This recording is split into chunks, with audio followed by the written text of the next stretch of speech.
Hi,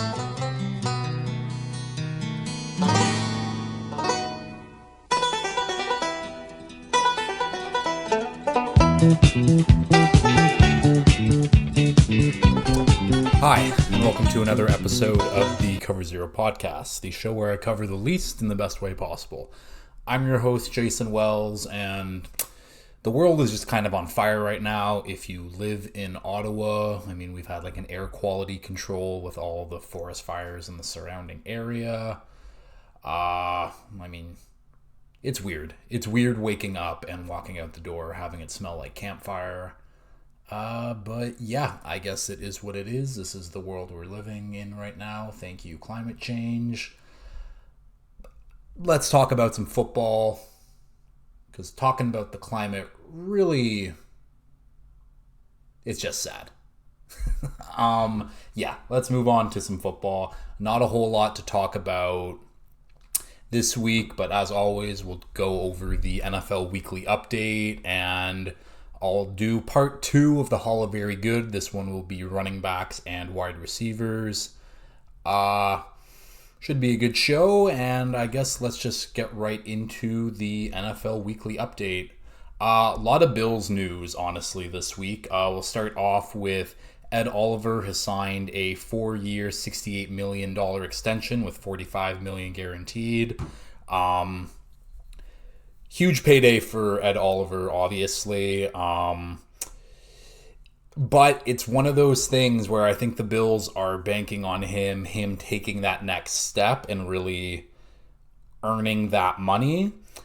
He's already a very good player, but they drafted him to be one of these elite defensive tackles that we do have in the league, like a Jeffrey Simmons, like an Aaron Donald. No one's Aaron Donald, but Simmons, Quinnen Williams, Christian Wilkins even. I know I'm forgetting guys, but DeForest Buckner, so on. Dexter Lawrence for the Giants. It could be a very good deal for the Bills if he does take that next step.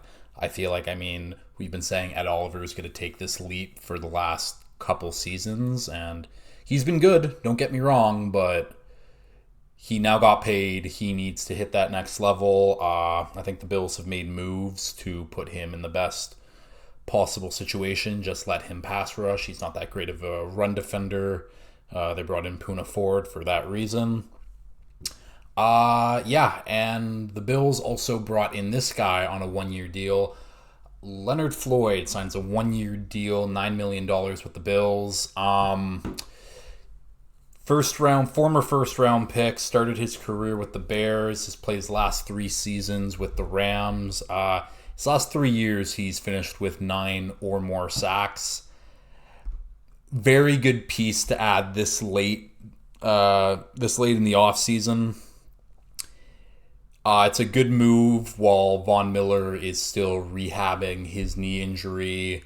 Leonard Floyd will get those snaps opposite Gregory Rousseau, and then when Von Miller comes back, it's a pretty good pass rush rotation with, Von Miller, Greg Rousseau, Leonard Floyd now, and you still have AJ Epinesa and Carlos Boogie Basham off the bench. Brandon Beane has definitely invested a lot into that defensive line with young picks, and guys like AJ Epinesa and Carlos Basham haven't really developed into the quality starters that they would have liked. Leonard Floyd comes in, immediate guy who, it's a great third option as a pass rush if you're the Bills, so very good move by them. So some NFC North news. I talked about this already. I've been saying Dalvin Cook is gone. It's official. Actually, it's still not official. He's still a Viking, but Adam Schefter said that whether it'll be a trade or he'll be cut, the Vikings are done. He will not be a Viking for the start of the 2023 season. I'm still all on board for Dalvin Cook going to Miami, obviously for the right price. Apparently Miami was rumored to be close to a trade in March. Obviously that deal fell through. We picked up Devin Achane. Oh, that probably would have been the pick that we would have given back to the Vikings. It's looking pretty good. I mean, if Dalvin Cook wants to play for the Dolphins, it appears that he does. He will sign there for whatever they offer him. In terms of other teams that could be interested, I honestly have no idea. To me, it's always been the Dolphins. There's no other team that really seems to be putting their foot in there. I saw someone say the Jets, like, sure, as like a second option behind Breece Hall. I mean, that would be a great tandem, but I don't know why the Jets would want to do that to begin with. But Dalvin Cook will eventually be a Dolphin. It is just a matter of time now. Next note up, we have Chase Young. The Commanders are open to moving him, trading him. Obviously, they declined his fifth-year option. And I get it. He has been hurt the last couple years. He had a very good rookie season. Hasn't really lived up to that since. Hasn't lived up to his pre-draft hype either. And if you're the Commanders, it's, yeah, why wouldn't you move him, get some value back? You're nowhere near contending. I mean, I take that back. Their roster is very good. It's just the quarterback is not there. Even though Jacoby Brissett's probably the best quarterback they've had since Kirk Cousins, I guess. I was going to say RG3, but I forgot that Kirk Cousins used to be there. Either way, I mean, lots of teams should be interested in Chase Young. The potential is still there for him to be one of the elite edge rushers in this league. Someone will make the move.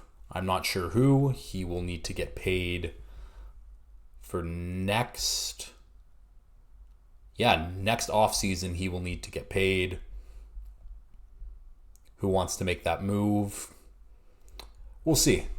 But Chase Young is going to be on, all right, I was going to say the open market, but he's going to get moved. I don't know why the Commanders wouldn't move him. Next note up, Netflix has announced that they will have a documentary on the 2006 to 2009 Florida Gators football team. If you're not aware of what was happening at that Gators team at the time, so head coach Urban Meyer, obviously one of the worst coaches to ever coach in the NFL. Hell of a college coach. Could not do it in the NFL. Too busy going to bars and cheating on his wife. He had Trevor Lawrence, and he made Trevor Lawrence look terrible. Only Urban Meyer can do that. But yeah, he was the coach. Then you have the good Jesus man himself, Tim Tebow. Obviously, Tim Tebow, one of the best college quarterbacks of all time. Religious nut. So him and Urban Meyer. And then also on that team, you got convicted murderer Aaron Hernandez. You had the Pouncey twins, who both had very good NFL careers. One longtime center for the Steelers, one longtime center for the Miami Dolphins. Also, when Aaron Hernandez was going to trial, they were saying he was innocent. So they were boys with Aaron Hernandez. Who else was on that team? Riley Cooper. Riley Cooper was on that team. Probably not a lot of people know that name. He said the N-word on video, and that was basically it for his career. He got canceled, and that was when canceling wasn't even a thing. But yeah, Riley Cooper, not a great dude. Who else was on that team? I think we got Percy Harvin. Percy Harvin, one of the most dynamic playmakers to play in the NFL at a time. Great kick returner, great punt returner. Also got in a fight with one of his teammates at some point in the NFL. So he was on that team.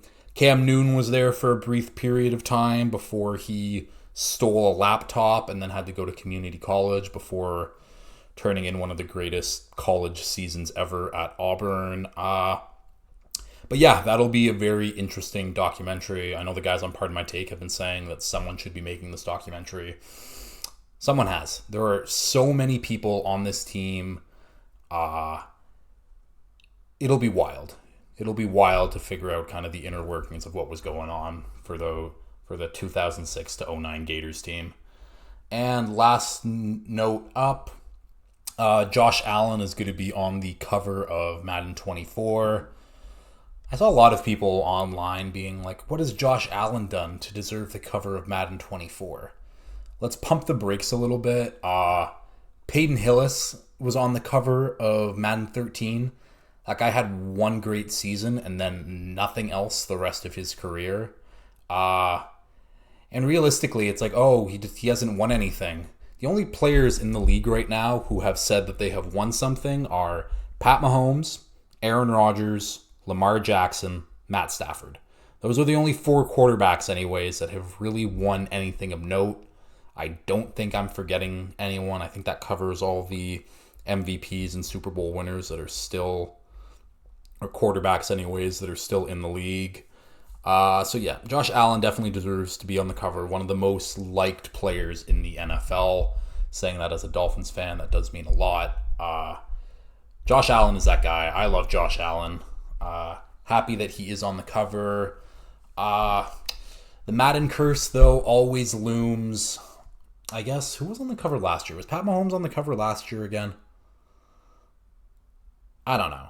Either way. But as Keegan said, the Bills are already a cursed franchise, so what's one more curse to the mix? It might balance it out. Hey, a negative plus a negative equals a positive.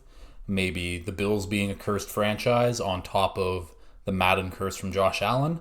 Maybe this is finally the Bills' year to make it to a Super Bowl. Even an AFC Championship game would be great. But yeah, that's it for the NFL Weekly Update. And let's get into the Hall of Very Good running backs and wide receivers. Okay, Hall of Very Good time. So, as I did last week, I got my 5 guys on the list. I'll start from 5, make my way to 1. And yeah, so essentially, if you didn't listen last week, you should listen to last week's. But basically, these are guys who I don't think will ever make the Hall of Fame, but have had very, very good NFL careers. Deserve some recognition. But without further ado, let's start with the wide receivers. And at number 5, I have Roddy White. If you don't know the name Roddy White, he was a longtime Falcon, played with Julio towards the end of his career, but basically played from 2005 to 2015, 4-time Pro Bowler, 1-time All-Pro, finished his career with 808 receptions, 10,863 yards, 63 touchdowns. Yeah, he was a baller. He was a baller before Julio was there. He was a baller while Julio was there too. That was a great tandem with young Julio. And yeah, basically started his career with Mike Vick. Then Mike Vick went to prison, ended up getting first overall. No, they didn't get first overall pick because the Dolphins picked Jake Long instead of Matt Ryan, if I remember correctly. Either way, they picked Matt Ryan. Had a great career with Matt Ryan. He had 6 1,200-plus yard seasons receiving. Hell of a career from Roddy White. Definitely deserves some praise. That's why he's number 5 on the Hall of Very Good list. Moving on to number 4, we have Deshaun Jackson, D-Jax. You should know that name. He was quite literally on the Ravens at the end of last season. A shell of himself on the Ravens last season, but he was playing football last year. So Deshaun Jackson, drafted in 2008, played from 2008 to 2022. He's still technically a free agent, but we'll see at this point. 3-time Pro Bowler, 1-time second-team All-Pro, so he was never first-team All-Pro. Finished his career 641 receptions, 11,263 yards, 58 touchdowns, but what Deshaun Jackson was known for was that vertical threat. He could stretch the field. He was a burner. He averaged 17.6 yards per catch for his career. I was trying to look like all time because I'm like, oh, that's a high number. That should probably be up there. I think he was in like the mid 30s all time with that number for his career. I mean, there's a lot of guys on that list who, I mean, played in the 60s and 70s who barely football back then, if we're being honest. That's not true. The game's pretty similar. Either way. But yeah, his career highs for yards per catch, he had 22 and a half yards per catch. Is that right? Yards per reception? I like yards per reception more. In 2010, and then 20.9 yards per reception in 2014. One with the Eagles, one with Washington. But yeah, like, can you imagine, like, so Deshaun Jackson 2010, you throw him the ball, he's going to get you 22 and a half yards on average. Nuts. Absolutely insane year. Absolute burner. Also has one of the dumbest plays in NFL history where he runs back that, I think it was a punt, and I think it was to win the game or something like that, but he was one of the first people to not bring the ball all the way into the end zone, dropped it just before, didn't hit the goal line, no part of the ball hit that white line. It was a fumble, ruled a touchback, and yeah, that's why always make sure you have the ball. There's always time to celebrate after, but yeah, that's always one of those plays. That's what I remembered Deshaun Jackson for. Next up on the list at number 3, we have AJ Green. So I mentioned this a while ago, or a couple episodes ago anyways, that AJ Green would be a good candidate after he retired for the Hall of Very Good, and here he is at number 3. Played from 2011 to 2022, finished his career with 727 receptions, 10,514 yards, 70 TDs, was 2-time second team All-Pro and a 7-time Pro Bowler. AJ Green was one of the best receivers in the league for a long time when he was on the Bengals anyways. It just so happened that Andy Dalton was his quarterback. Now, don't get me wrong, Andy Dalton is a very fine quarterback, but if he would have had anybody better throwing him the ball, he would have had way better of a career. And that's saying something because he had a hell of a career. Obviously went to Arizona after the Bengals, and we all saw how that played out. Yeah, AJ Green, just one of those like underrated guys, overlooked guys for most of his career. But when he was on the Bengals, that is someone he was going to get you 1,000 yards every year, no questions asked. All right, moving on to number 2, Brandon Marshall. Brandon Marshall, long time. I mean, he just hopped around the league, if we're being honest. Started in Denver, went to Miami, went to the Bears, went to the Jets, and then spent his time at the end of his career with stints for the Giants and Seattle. I think he was also on the Saints for a bit, didn't record any stats there, and he was on the Steelers practice squad. But yeah, Brandon Marshall, number 2, played from 2006 to 2019, 6-time Pro Bowler, 1-time first team All-Pro, 1-time second team All-Pro, 970 receptions, 12,351 yards, 83 TDs. He has the record for most catches in a game at 21. If you had Brandon Marshall on your fantasy team for that game, especially if you did have PPR, I don't even know if that was a thing whenever he set the record for that game, but that would have been a monster game for Brandon Marshall. And one of those guys who, obviously a hell of a career, you just heard me read off the stats, but his quarterbacks his quarterbacks for his career were not good quarterbacks. When he was in Denver, he had Kyle Orton and Jay Cutler, both fine quarterbacks, and he goes to Miami. Chad Henne and Matt Moore, both known for being Pat Mahomes' backups more than anything. Then he goes to the Bears. He gets Jay Cutler back. Again, Jay Cutler, good quarterback. I compared him to Justin Herbert at one point, and I still kind of like that. But, yeah, and then he played with Josh McCown also for the Bears, and then he had Ryan Fitzpatrick for those Jets years mixed in with Geno Smith and Bryce Petty.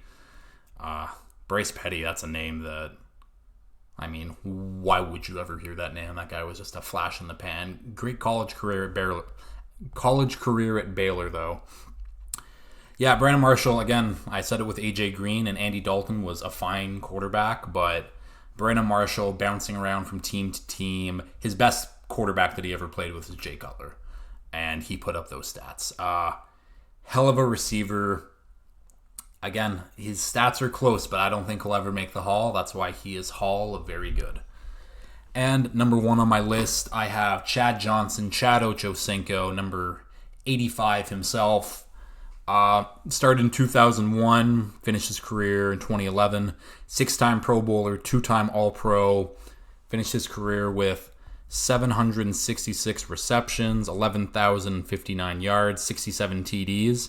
And like Brandon Marshall, didn't have great QB play. I feel like that's probably a theme on this list, if we're really being honest. But yeah, spent all of his career with the Bengals. He had one season in New England that didn't amount to much, but he had Carson Palmer throwing him the ball.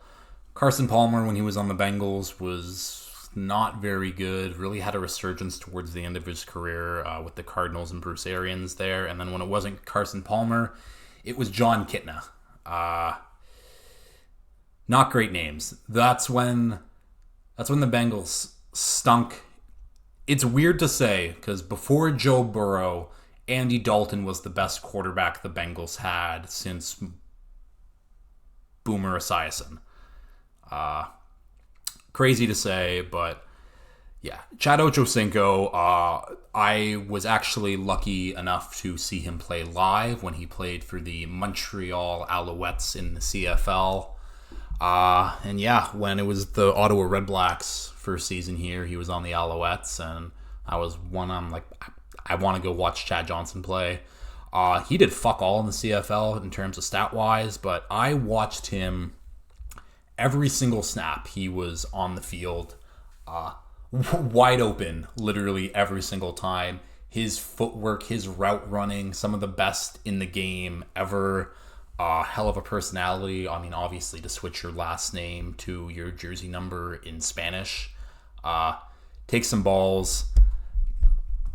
Even he put on the gold jacket on the sideline as a touchdown celebration, and unfortunately, he's never gonna make it. Hell of a career though.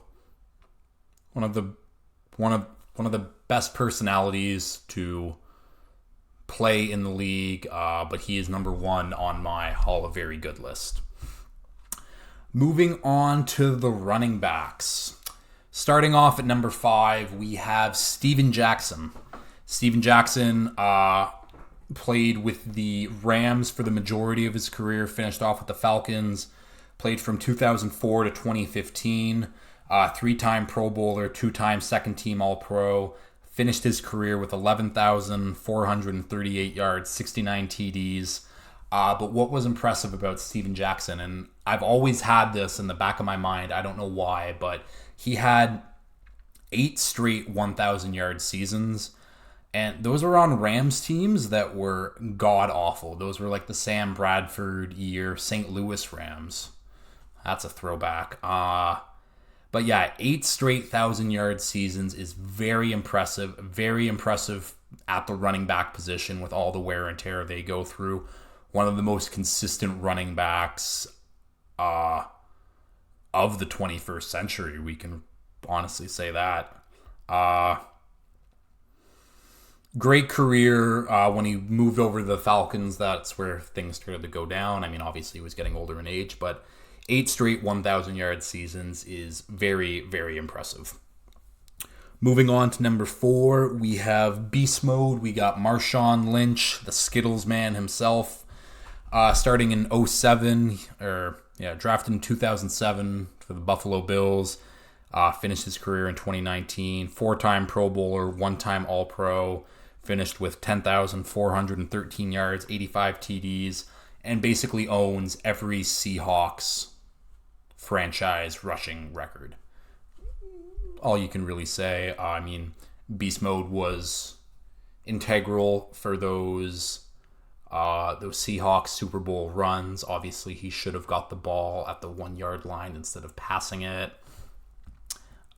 Still a crazy finish to that game. But yeah, he had a 4-year stretch with the Seahawks there where he was above 1,200 yards every season, above or close to 10 touchdowns every season.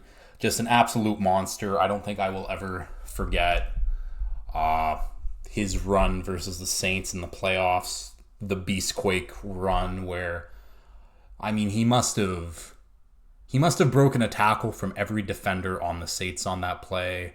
The reason it's labeled Beastquake, if you didn't know, is because the Seattle fans literally caused an earthquake. They were so loud. Hell of a story, hell of a career for Marshawn Lynch, one of my favorite guys to run the ball. Would just love to run through you. And that's the style that I like for my running backs. That's the style I played when I played rugby, and that's why my shoulders are absolute shit right now. Moving on to number 3, we have Ricky Williams. One of the reasons why I became a Dolphins fan is this man.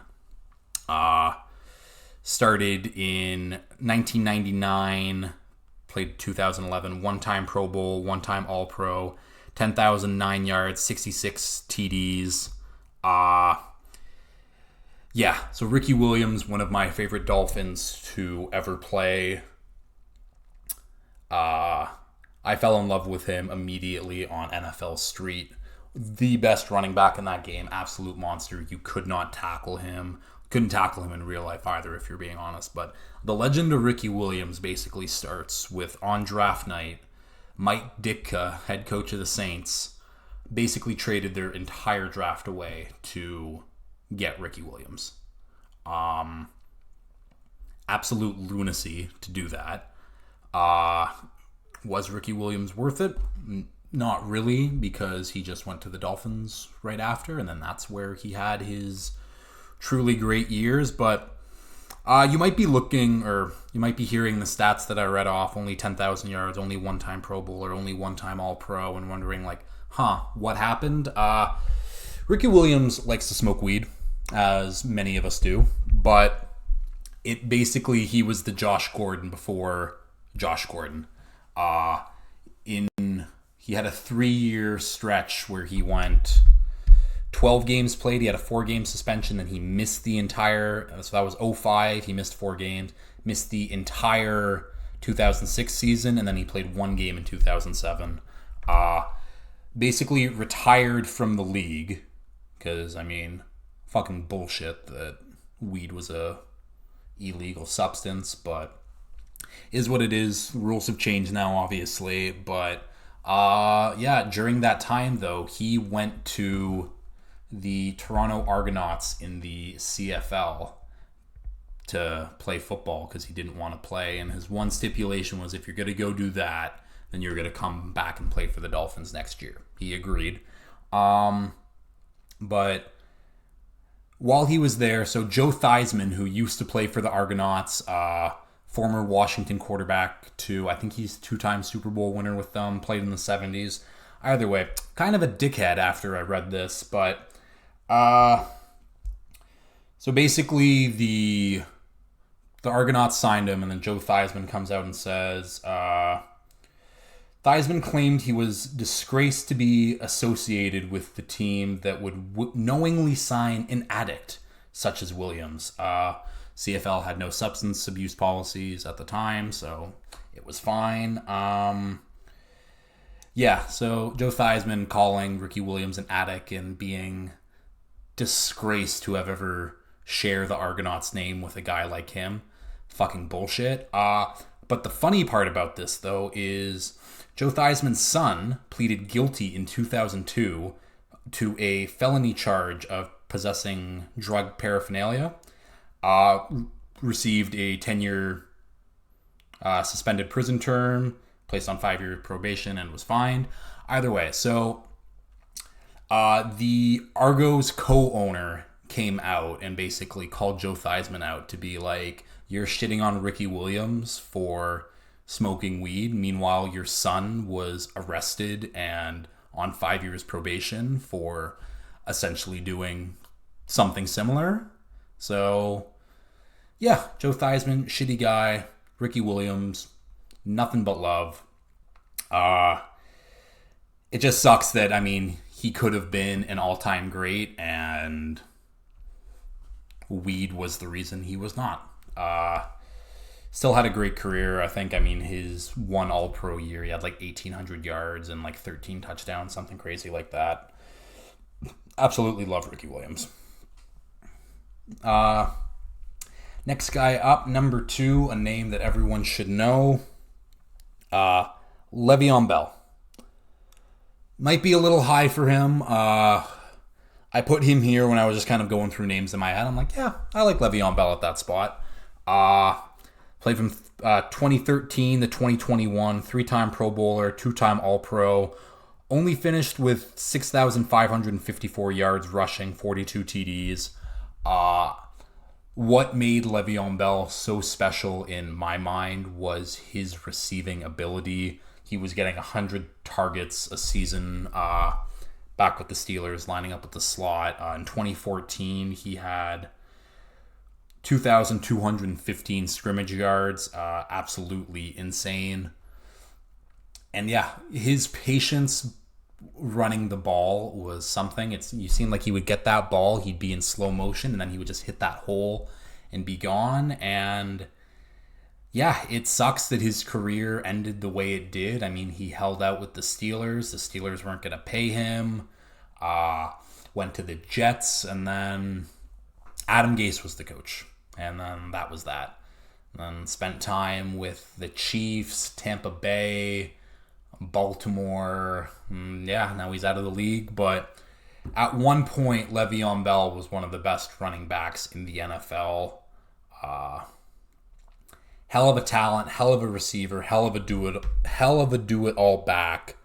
One of my favorite guys that I have seen run the ball. And, I mean, he could do it all for the Steelers. That's why I have him at number 2 on my list. And finishing up at number 1, it's Jamaal Charles. I think Jamaal Charles could get in the Hall of Fame. He's one of those guys who also had a shortened career because of injuries. Played from 2008 to 2018. 4-time Pro Bowler, 2-time All-Pro. Finished his career with 7,563 yards, 40 and 44 touchdowns. He averaged 5.5 yards per carry during his career in Kansas City. That's an absolutely nuts. Finished his career at 5.4 yards per carry, which is an NFL record for a running back with over 1,000 carries. I think that's the stipulation. But insane. He was a jukebox back there for those Chiefs teams. God, was he good. I know he had a couple seasons where he averaged over 6 yards a carry. That's how dynamic he was with the football in his hand. I know some people compared him to a Barry Sanders for Charles's prime, which not that far off. Absolutely dynamic weapon for those Chiefs teams. It just sucks that those were the bad Chiefs teams. That was before Alex Smith got there. I don't even know who would have been. Matt Castle would have been the Chiefs quarterback during Jamaal Charles' prime. So that's not great. But Jamaal Charles, number 1 on my Hall of Very Good for the running backs. Yeah, I think that'll do it for this week's episode. Next week, I'll start getting into the defensive players for Hall of Very Good. Little bit of a shorter episode this week, but that's what happens when nothing's really happening in the NFL. I'll add one note that I didn't say off the top. DeAndre Hopkins, obviously nothing's happened with him. but I think it's narrowed down to 3 teams now. It is the Browns, it is the Patriots, it is the Texans. The one thing I will say, though, is I think if any team gives him a multi-year deal, that just proves that they're not contenders. They don't think that they're contenders. Any contender would give him a 1-year deal. I don't think Hopkins wants that 1-year deal. We'll see where he goes. I think obviously any team adding him is a big upgrade to their room. Yeah, I don't have to speak much more on that. You can listen to what I said about Hopkins last week. But, yeah. I think that'll do it, though. So if you've liked this, please like, share, retweet, subscribe, all that fun stuff. And until next time, peace.